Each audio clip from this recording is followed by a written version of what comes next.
Hi and welcome to Reseller News. Today is June 27, 2018. My name is Rjpasini. Today I want to just talk about a couple topics about eBay watches, about what's going on with eBay radio, and I'm going to share my final thoughts. What I want to talk today about is the watches. Why do we have so many watches on our listings and they're not going anywhere? And I'm going to take it to my screen. I'm going to do a screenshot with my listings, and I want to talk a little about it and what I think. And I don't know if there's a resolution to it to try to change things around, but I think I have a general idea what my own personal take on why we have watches and no buyers. Let me give you an example of what I'm talking about. Let me bump out of here. And as you can see here, folks, yes, we still have the the view problem going on. As you can see now, instead of zeros, it's all dashes. Okay, I only have 2 pages, and I think I have a total of 335 listings. But what I want to talk about is my watch column. Excuse me. These items have been watched for God knows how long, folks. Okay. And they go down in the sequential order. It goes from 6, 5, 4, 3, 2, 1, whatever. You can see it. And I've always, in my own mind, been kind of like deceived when it comes to buying items. When I go thrifting, the first thing I would do if I'm in a thrift store when I pick up an item to check it out, the first thing I do is you could do one or two things. You look at the sold item, see if they haven't yet sold. But I also like to see if there are people watching it. And what kind of like brought it to my attention was when I went to a website, the eBay community actually, and I typed in watches but no buyers. Another seller had stated that's most likely your competition. And I do believe that wholeheartedly. I believe this is competition watching. Now people may say, well, if that's the case, then how do you divert that there? How do you get these people from not watching to buying? That's a good question. I really couldn't answer that. The only thing is by these people watching your items. I'm not saying it's holding back on actual sellers, but I look at it this way. If I could find a way to take those buyers up. I mean, I believe they are my competition, and if there's a way to filter out my competition or the sellers with actual people that are willing to buy, I would like to try to figure out how to do that. And the only way I'm coming up to doing that there is, well, for one thing, you could take your listings off of eBay, or number two, try changing your items to different categories. Make your tagline, the title a little different. Maybe put a word in there that might not sound misspelled, but something that will drive you to a potential buyer as a potential watcher. Because I do believe, folks, that those watches, so quote unquote, are not your actual buyers. They are your competition. Now that's my personal take on it. You could take it for what it's worth, but that's what I feel about it. I'm trying to figure a way out how to, divert that problem where I want to actually get potential buyers to watch, not my competition. And I think that's what's going on. And the reason why I say that, folks, these watches that you see here have been on here for months. And I literally mean months, almost a year. And you might say, my gosh, almost a year. Yeah, because I keep reselling the same items. And sometimes we get misled by thinking, well, if somebody's watching it, that's a potential. No, I don't think so. I don't know about you, but when I watch an item, I don't watch it for a month, 2 months, 3 months. If I want something that bad, I'm going to buy it. So most likely, I will agree with that one seller that said it's most likely a competition. I do believe that, because first off, I don't know about you. I'm not saying I'm spontaneous, but if I want something bad enough, I'm going to buy it. Okay, I'm not going to sit there looking through. For example, let's say this little 2015 Disney Dalmatian thing here, Dalmatian. If I think this is a good price and the person's making the best offer, and I looked this item up and it's got 1,000 listings. Do you really think I'm going to go through a whole 1,000 or 5,000, whatever it is? Most likely I'm going to buy it. Okay, I'll take the chance on it. If it does come up later on where it's sold for cheaper, all well and good. Okay, if the buyer has it with the 30-day return, free returns, and I can get a lot cheaper, yeah, then I may return it and see if I can get it cheaper. But I have to, but that's all hearsay. We don't know what that actually is going to turn out to be. But I'm just trying to use this as an example. The other thing is, folks, I want to talk about, getting off this topic. Did you ever hear about the Black Diamond or the Beauty and the Beast tape? Here's a seller selling this tape here for asking price for $15,000. They have a buy it now, make a best offer, and $50 expedited shipping. Now, I'm not being funny or cute, and I'm not trying to take any business away, but I'm just want to share this with you guys that I had something like this brand spanking, almost brand new condition. Okay, I got it at my local thrift store. If you take notice of the watches, look how many watches there are on this here. 55. Now, most likely, these people that are watching it are curious seekers, like myself. Like I was curious. I like to just see if this will actually sell. Okay. Now, I don't know how long this person has this up for, but if you put this in your watch list, I can't say for sure, but I can almost guarantee this is not going to sell.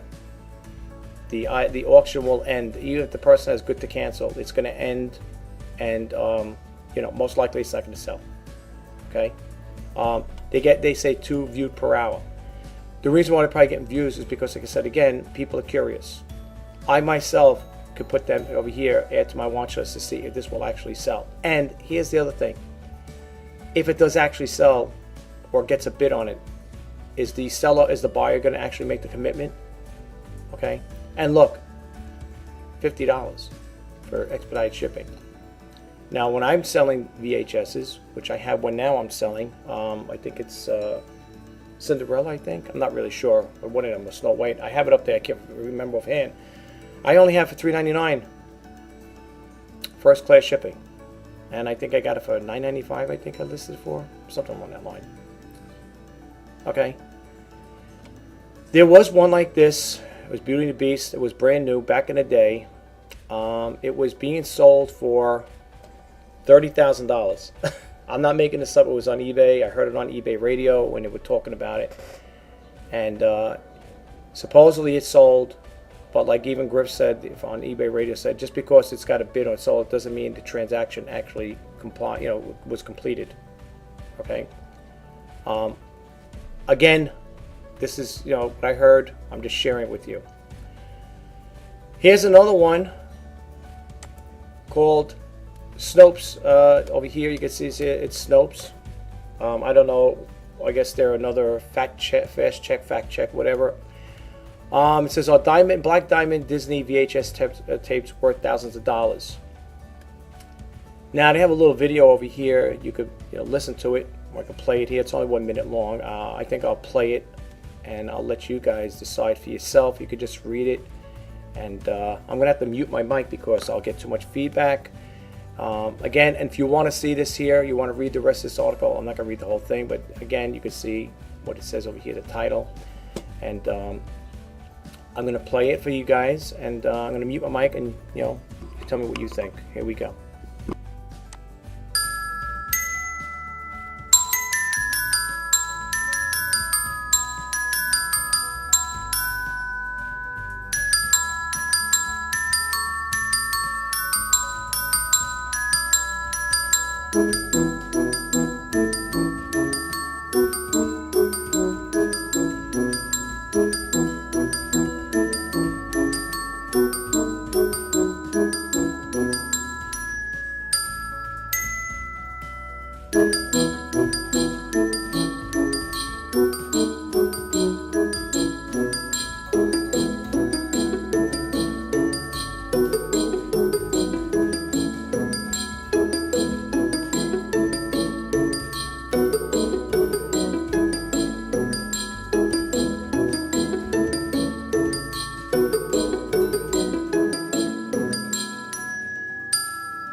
Okay, well, all right. The last part it did show you there was one that actually sold for $9,000. Okay, again, I don't know. Like I said, you could probably find out if it's actual true. But I heard stories in some cases where, just because it says sold or whatever, or a person made a bid on it, it doesn't actually mean it actually sold. This particular case, this may have sold. All right, but again, that's yet to be seen. I have to, like I say, my father, God rest his soul, used to say, believe what you see and only half of what you hear. Okay, I'm not saying I want concrete proof, but I don't believe everything I read and see all the time. I mean, like I said, even though when I do the reseller news, I do tell you the sites I get it off of, the information, because if I was to just throw this information out there, folks, you guys might be thinking, hey, this guy just created a YouTube channel just to talk stuff, talk nonsense. That's not what this YouTube channel is all about. But again, I just wanted to share this information with you, and I'm not going to jump too much on this topic here as far as that part goes. I just wanted to share the information. Keep it in mind, if you do come across a Black Diamond VHS tape, you could go on eBay right now. You could check it out for yourself, and most likely you're going to see them going for a lot cheaper. I have purchased, like I said, I purchased the Beauty and Beast. It was a lot better condition. No offense to this person here. I wish them all the best. I hope they do get their money for it. And I got it, like I said, I sold mine, I think, for like $3.99 or $4.99.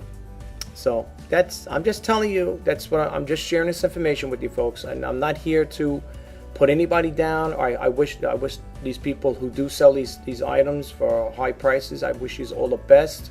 I hope you get the price you're asking for it. But I'm just saying through my own experience, what I've gone through, and I had the Black Diamond VHS, and like I said again, I'm lucky I even got $4 or $5 for whatever it was back then. I don't really buy too much. I had picked it up recently because it's brand spanking new. It's still sealed, the labels on it and stuff like that. That's the only reason why I have it. Normally, I don't really want to sell VHSs. I think once I get rid of them, unless I come across any good VHSs, I will not be selling those going forward. But let's get out of this. I also want to share with you guys, I'm going to bump out of this screen here, bump out of this one, and let's go over here with this one here for this one here, and I want to do one more last eBay thing here, and I want to talk about the eBay radio, and we'll call it a quits. My final thoughts I want to talk about. Here it says over here, excuse me, your sealed copy of Fortnite might be worth hundreds of dollars. That's if you somehow resisted the temptation to open it. I don't know what this is. I know it's a PS4 game, but I don't have a game anymore. I'm not familiar with the games. I had a PS2 back in the day. I used to be really into it. And then when I got involved with this eBay stuff, and I have no time. I'm lucky I have time to breathe there, because like I said, if I'm not doing the selling, I'm doing researching or my reselling news and my YouTube channel I'm concentrating on.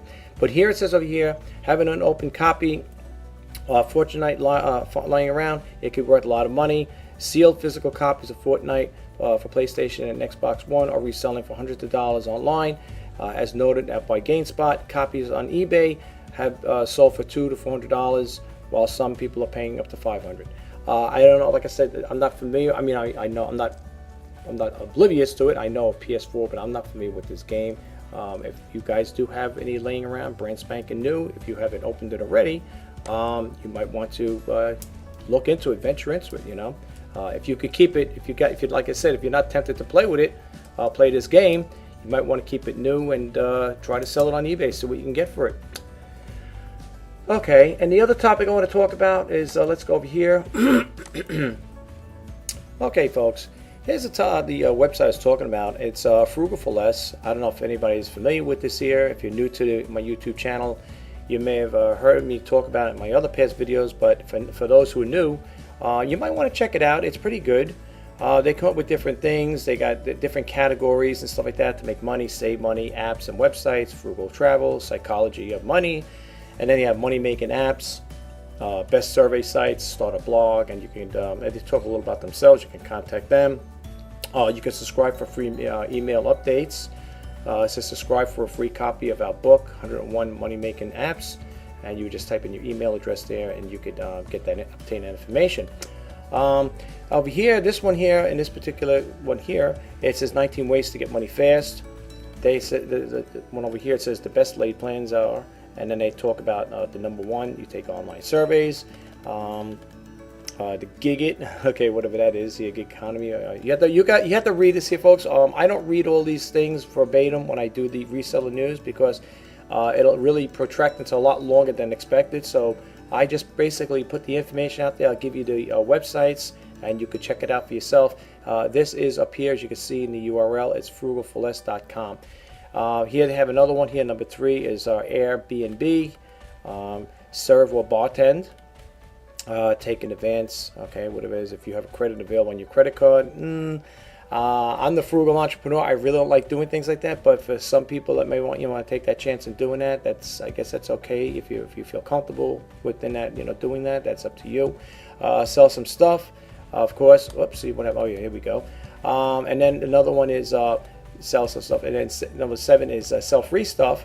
It says look at your local next door of Craigslist pages for the items that are given away for free. People give away perfectly good stuff, and lots of reasons, often because they're moving and they don't want to pack it and move it, or they can't be bothered to sell it. So that's another one. Here's another one over here called Gazelle. Gazelle, it says it buys things like old smartphones and iPads. You can get an offer online, mail your device in, get paid, but the process takes several days or even a few weeks. But there is a shortcut if you need to get money fast. Gazelle has dozens of kiosks in places like Walmart.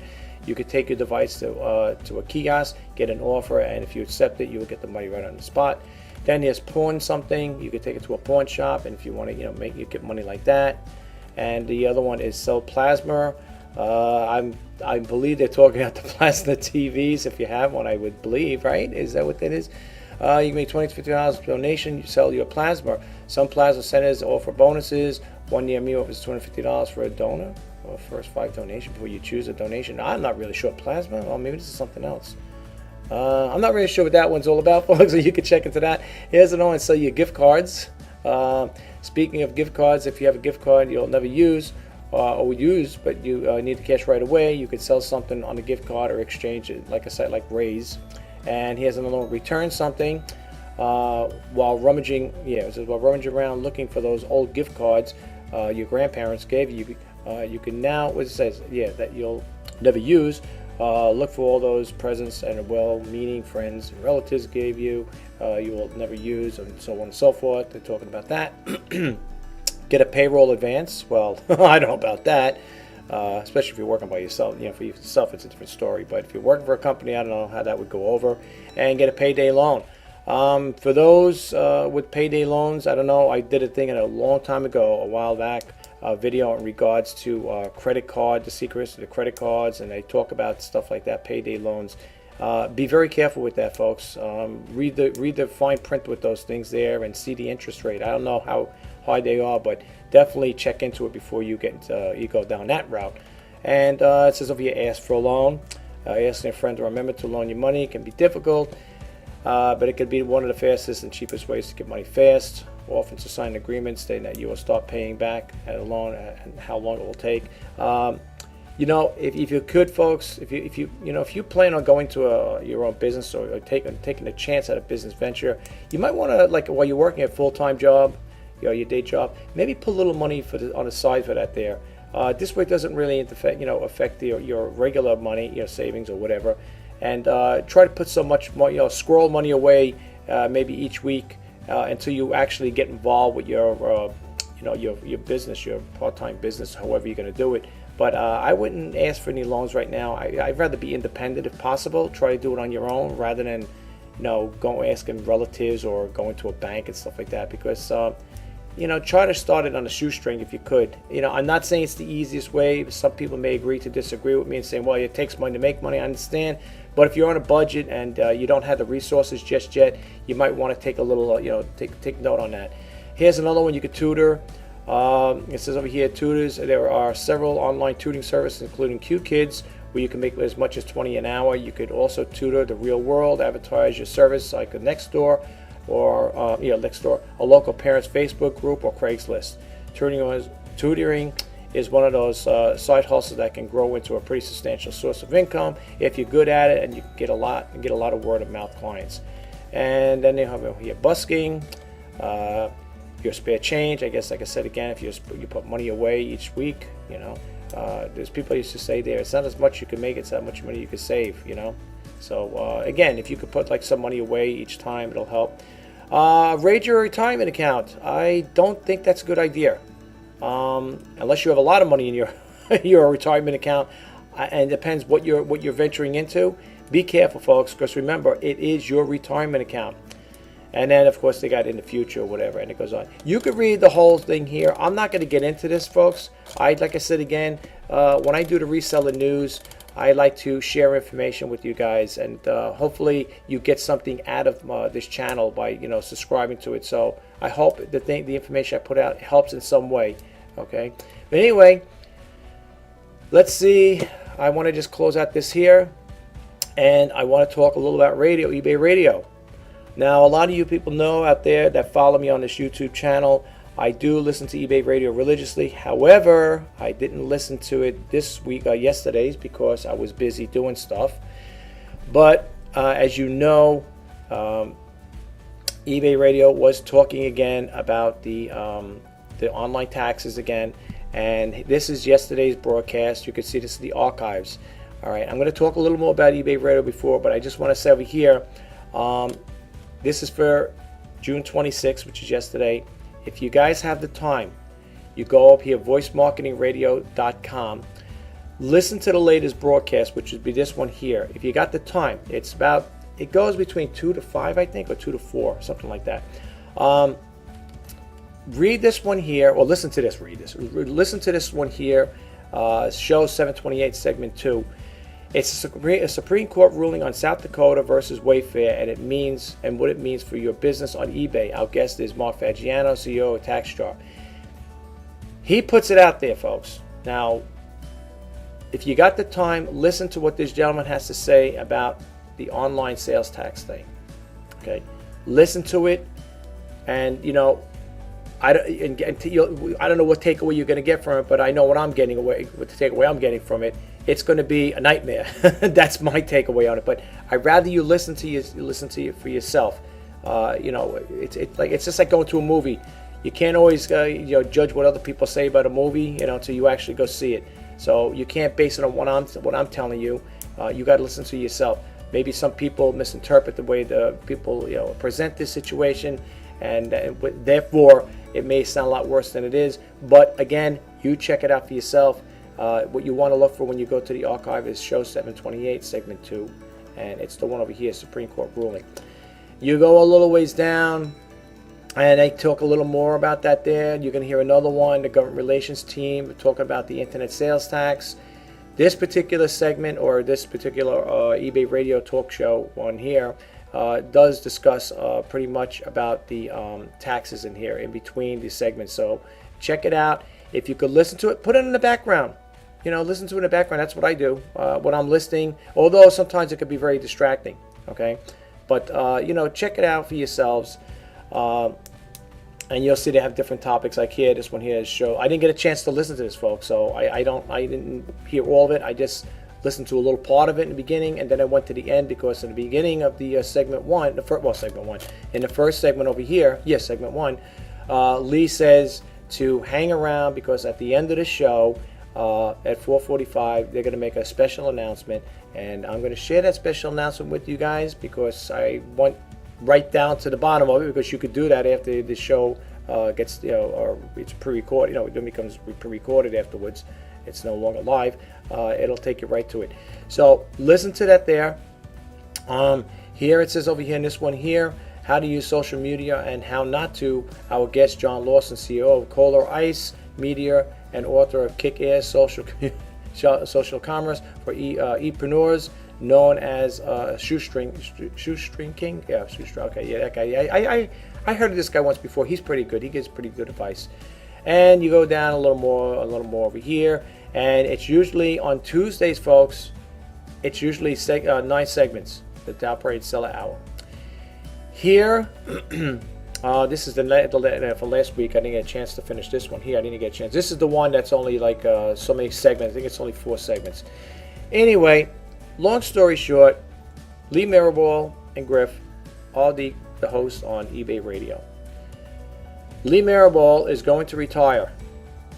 Okay, that's the news. She's going to retire. She's going to, I guess, do some little well, she calls like a semi-retirement. If you listen to the last segment, she'll be discussing different things outside of eBay.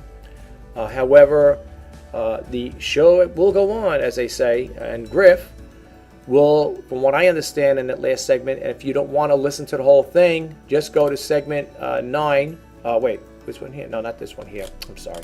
Yeah, on one for June 26th here. Yes, go to segment 9, and you could play it, and you could hear what's going on. And Griff will talk a little more about that there. Excuse me, folks. So that's what's going on with this here. He said, according to Griff, they're going to be doing podcasts. He said live podcast. So I guess if it gets, they do the live podcast, then it'll go on to, it'll be a pre-recorded thing. You can listen to it by podcast. I don't know if it's going to still have the same schedule, Tuesdays and Thursdays. It might just be broken down to one show a week. I don't know. As far as that, he might have said it. I don't recall paying attention to that part. But if that is the case, that so be it. I think eBay Radio, I'm not saying it's been played out. You do get a lot of good sellers on it. You do get some good advice.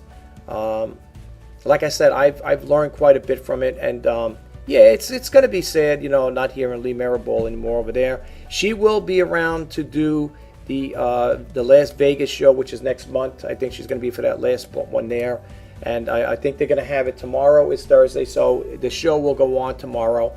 They may be talking a little more about it, about her retirement, and tomorrow's talk show. Again, you can listen to it.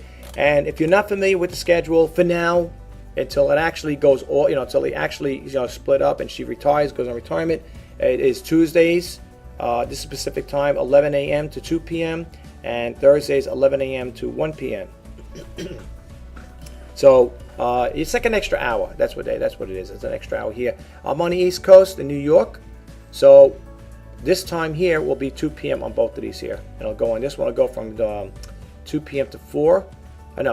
Tuesdays is 2 p.m. to 5, and this one here will be 2 p.m. to 4, I believe. Okay, it's a little shorter because they have this one here is the eBay Top Reseller Hour. So it's going to be interesting. Check it out. Check out the one I was talking about earlier, about the one about with the text jar, and see about that there. Tell me what you think. If you want to leave some comments below, that'd be great. Okay. And last one I want to talk about in this here, and then I'm going to do my final thoughts on eBay, and I just want to share some stuff, and that's it. This one here is what we're reading on how eBay shaped the modern internet.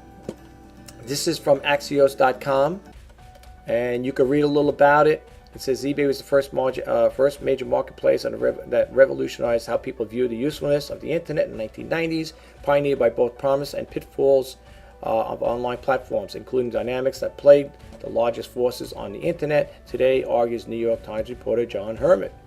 Why it matters: the influence of internet platforms, primarily Google and Facebook, have grown exponentially since eBay's heyday, when only half of the U.S. adults use the internet. Regulators and consumers alike are trying to sort out how news, information, data, and ads are peddled on these platforms, and how it will impact competition and general discourse. You can read the rest of this here. It's not much, but I'm not going to read it. They always, like I said, they have here, more little information for you if you want to check it out. Again, you can go to Axios.com. That is the URL. Now, folks, I just want to bump out of here, and I just want to share my final thoughts, and that's basically it. As we all know, folks, that eBay has been experiencing a lot of glitches. Okay, the glitches, which are, as we all know, no views, and the other one was about the photos not showing up, and your product, your photos are not showing up. I think I did it the other day on the Reseller News.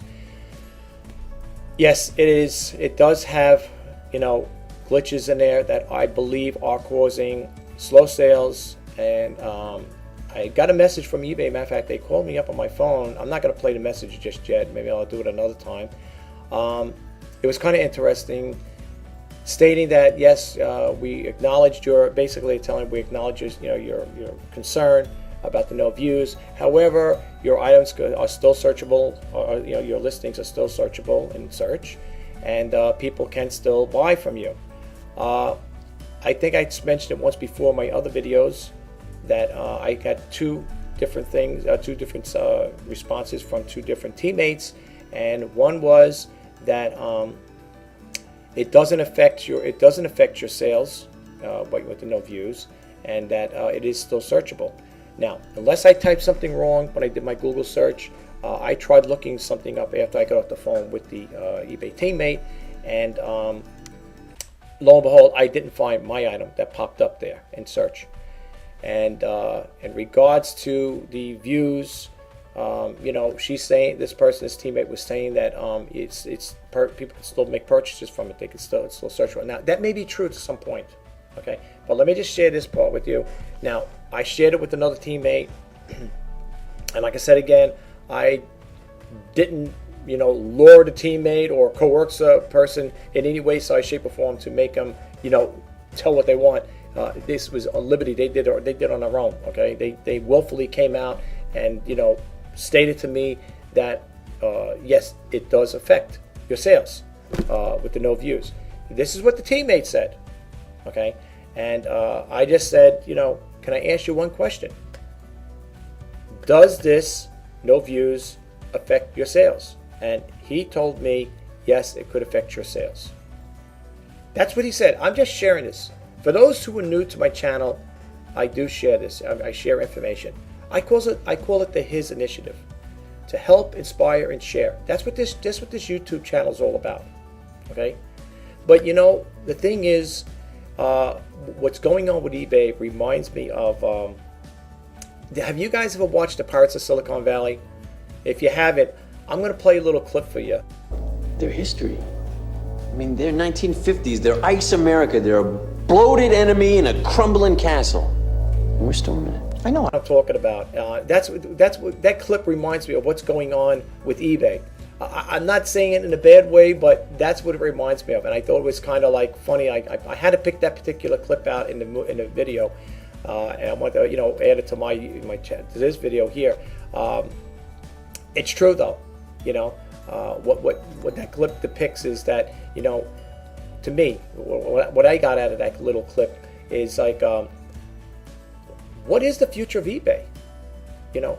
We're all on here, and according to what I looked up the statistics on it, whatever, from Google search I did, they have a total, I think, if I talk 25 million plus, let's just say 25 million, okay? Sellers out there, active sellers.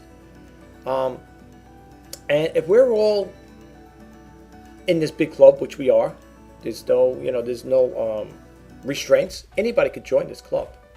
Anybody. Oh, well, you got to be 18, of course, to sell on eBay, but there's no restrictions here.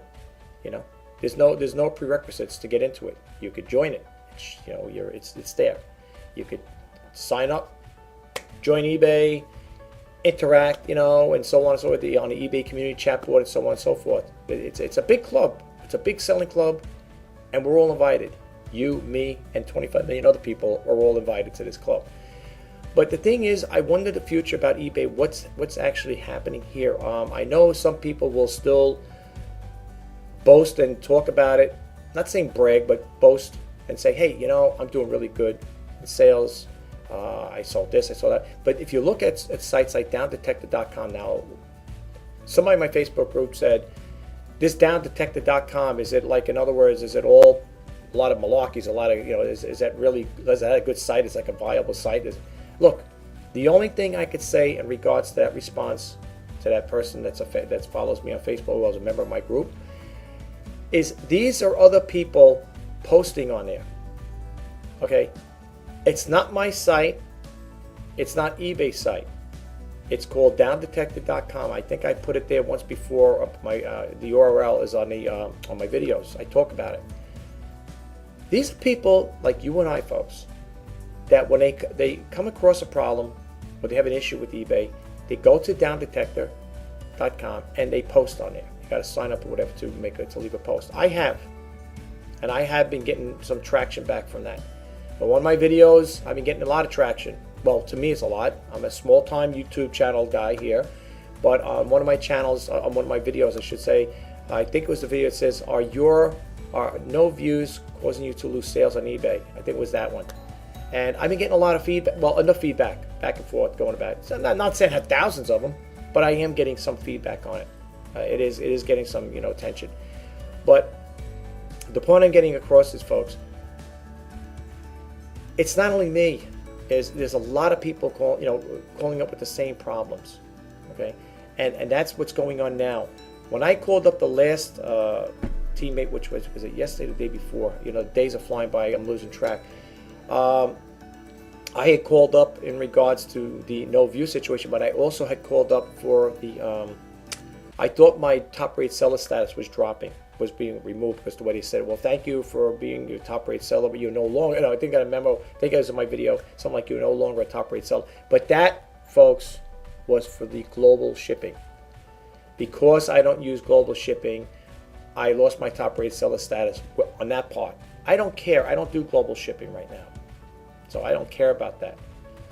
I don't meet the requirements for it, and that's fine. That's fine. I don't do global shipping right now. It's not for me. I don't know if there are people out there that want to share. Could you share it with us, the rest of the YouTube channel or followers? If you do use the global shipping, is it really good? Do you find it to be good or not? I've been getting mixed feedbacks on different things, folks, on different blog sites. Some people are for it, and some people are against it. It's the yays and the nays with this type of stuff. So I don't know. I don't deal with it. So if people to ask me, what do you think of it? My opinion on it, I don't use it right now. I don't want to ship international. I want to ship it within the United States. But the only thing I'm concerned about is what's going to eventually happen when this thing gets fully implemented with this online sales tax. Now, if you listen to the gentleman on Tax Jar, I don't know if he says they could do a rollback where they could collect if certain states, I don't know. But this is what he said now. If I understood right, if I misunderstood, I apologize. But the way he made it sound like they could go back 2017, 2016, I think. I don't know if he said 2015, but he said if they go back that there, and if you don't have the documentation for that, and you have to start collecting sales tax on that, they're going back so many years. If I understood him right, that is going to be the biggest nightmare of all nightmares. Believe me, it is going to be a nightmare. And that's what I'm trying to say.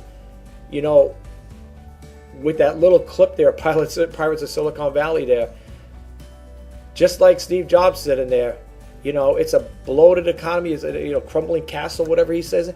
That I'm telling you, I don't know how it's going to work. I really don't. I really don't know how it's going to play out. It's going to be a lot of paperwork from what this guy was saying. You're going to have to keep records and stuff like that. Well, we all know that that goes without saying. But if you got to collect sales tax in so many different jurisdictions and so many states, that will be a nightmare. But the thing is, my takeaway from it is right now, I don't know if it's going to be implemented in 2019. I think that's what he said. I think it'll roll. So I think that's when it may be fully effective in 2019. I think that's what he said. Don't hold me to it though, please. The reason why I touch bases on it is because yes, I am concerned about it. I'm a small one-time band right here. I mean, yeah, I have family to help me out if I had to do tax pay, but I don't have the time to do all of that. You know what I'm saying?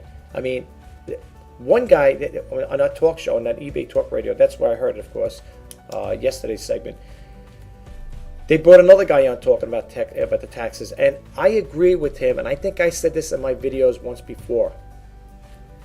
What I would do to simplify the matter is everybody who's in these states, you live in California, New York, Colorado, here, there, everywhere, all over the globe, not the globe, but the United States, everybody who purchases from you in your nexus, what they call nexus, your place, your state, that's where your place is, your place of business, I'm in New York.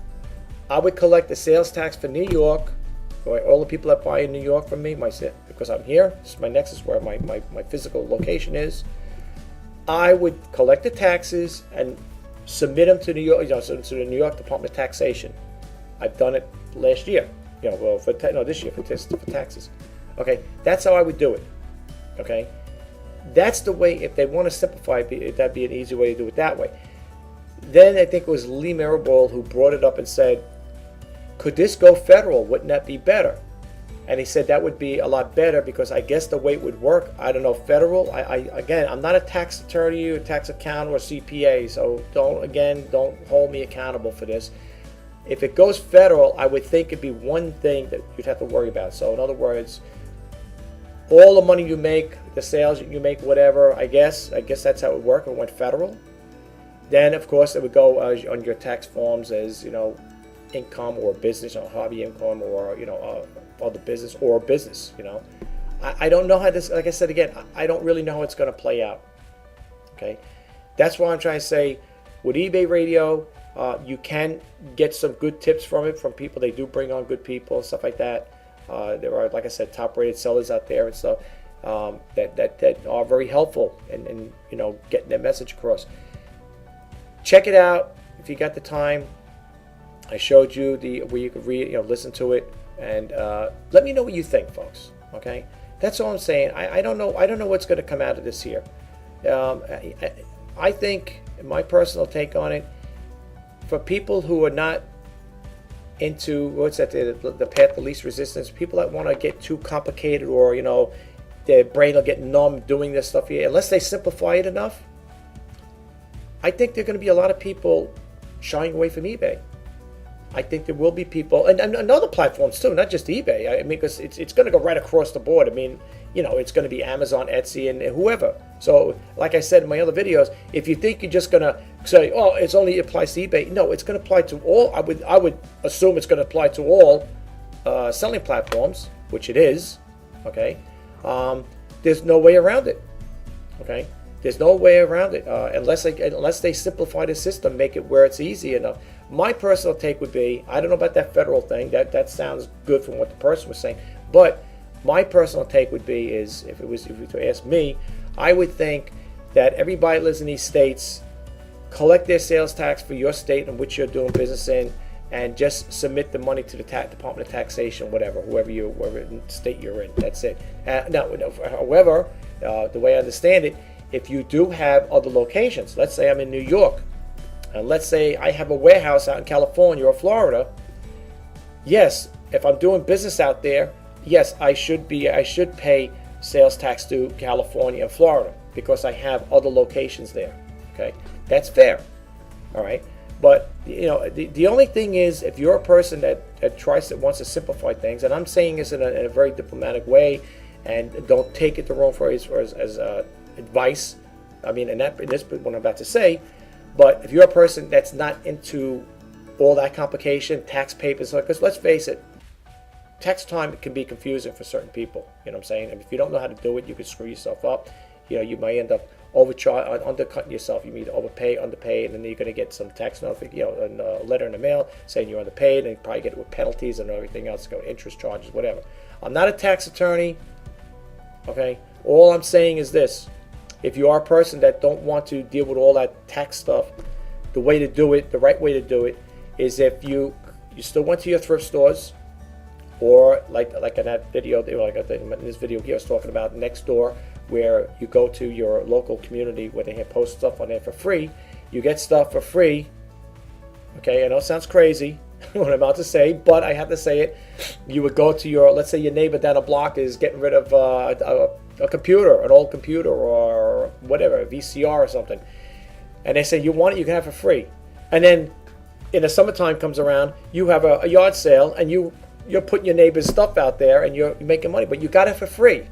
But here's the thing. Here's what I'm getting at. To do the right thing, and I know people may have different things on it. I'm not saying anything. I'm not, making any derogatory remarks or anything like that.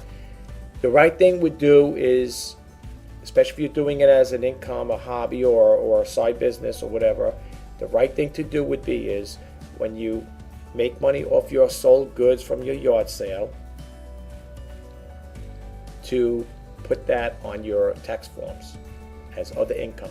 Would be the right thing to do. And you could write on there, I don't have to have a little thing that we could say, what's the other income? You could say hobby income, maybe from yard sales. I don't know how that would work as far as that part goes, but that's how I would do it. This way you're tax compliant. Now, if people want to do things outside of that, that is totally up to you. That's all I'm saying. You do what you got to do, all right? I'm just saying if this tax thing becomes to be a burden to people where I can't figure this out, that jurisdiction, this one here, that I collect in this state, that state, and it gets to be too much for you where your mind starts to get numb, then you might want to go that route. And this is where I'm trying to say, I think if it gets to be that stage where it gets so complicated, now I could be making a mountain out of a molehill, but I'm just trying to say, I think people will tend to shy away from eBay. And if more people shy away from eBay, I'm not saying it's going to cause eBay a collapse. I think eBay is going to be around for a long time. I would hope, whatever, for the employees that work. I hate to see, their company, start having layoffs and stuff because of this. But it could happen where it could affect their business, where that in turn could happen. Okay, it could, God forbid, happen. I went through, like I said, in my own personal experience, I went through 2 layoffs and one company went bankrupt. Okay, but it's not that it wasn't like eBay. It was not that it was in a real estate business. But I'm just trying to say, I'm not saying that would happen, unless it gets to a point where eBay says, you know what, maybe we can have an alliance with Amazon, and they could maybe Amazon, because they're very big in growth. We know that. They could just buy eBay, and I don't know how to call it, eBay/Amazon. I don't know how that would work, but maybe it would take a big company like that to kind of like not bail them out, but buy them, and maybe they could buy eBay or whatever, and take all the online sellers, and maybe they could offer better deals and stuff like that. Like maybe give better incentives. I don't know. I'm not an Amazon seller, folks. To be honest with you, I don't know. I mean, I did. Well, I'm not gonna lie, but I sold a few things. I think out of the things I sold, maybe 2 or 3 things on Amazon. I'm not really too crazy about it because I felt the fees and when I was making money, the profit was so low. I was practically giving the items away. So I wanted to feel the waters. I think it was only 3 items I sold on eBay. On Amazon, or something online. And to me, I thought they were killing me with the fees and stuff like that. So therefore I stopped. But I don't know what the outcome is going to be with eBay right now. Today it's Wednesday. It's June 27th. No sales, no inquiries. That's what I'm trying to say, folks. I don't know what the future is with this year. Okay. Now people may say then the excuse comes. Well, it's summertime. People going away on vacation, they're traveling, and there may be that the validity to that may be true to some point. But my God, I mean, the bills, the monthly bill clock is ticking at the end of the month. It keeps ticking, And when like I said again, not to sound like a pessimist, I'm more of an optimist than a pessimist. But if you got more money going out than coming in, that's a problem. That's a problem. That's why I said in my other videos, it's time to get that resume out, polish it up, and I'll probably end up heading back to a 9-to-5 job. It's a shame because I really would love to do this as a full-time business and make a go out of it. But if I can't, I got to survive. I want to put food on the table, keep a roof over my head, and if I can't do it with eBay, then it's time to basically, I know I hate to say this, throw the towel in and go back to the 9-to-5. I don't know how anybody else is handling out there. All I know is when you go on these YouTube channels, hey, I made this much money, I made that much money. Yes, I have all these sellers out there, and they may be true and honest with their thing, but I don't know, folks. I really don't know where it's going. But anyway, I don't want to go on with this here too long. I just wanted to share my final thoughts on this here. Not that I'm saying this is my final thoughts as far as like I'm not going to do more YouTube videos. I'm talking about for this closing segment here in this video. I will always do videos as long as I got clarity and a clear mind and a head to do this here. Like I said, I like helping people. That's why I do these YouTube videos. Okay, I dare, like I said again, I call it the His Initiative, to help, inspire, and share, and that's what I'm all about. But anyway, folks, I'm gonna call it quits right now. Enjoy the rest of your day. I will talk to you the next time. This is Rich Pasini signing off on the Reseller News. Today is June 27, 2018. Take care and have a great day, guys. Talk to you next time. Bye-bye.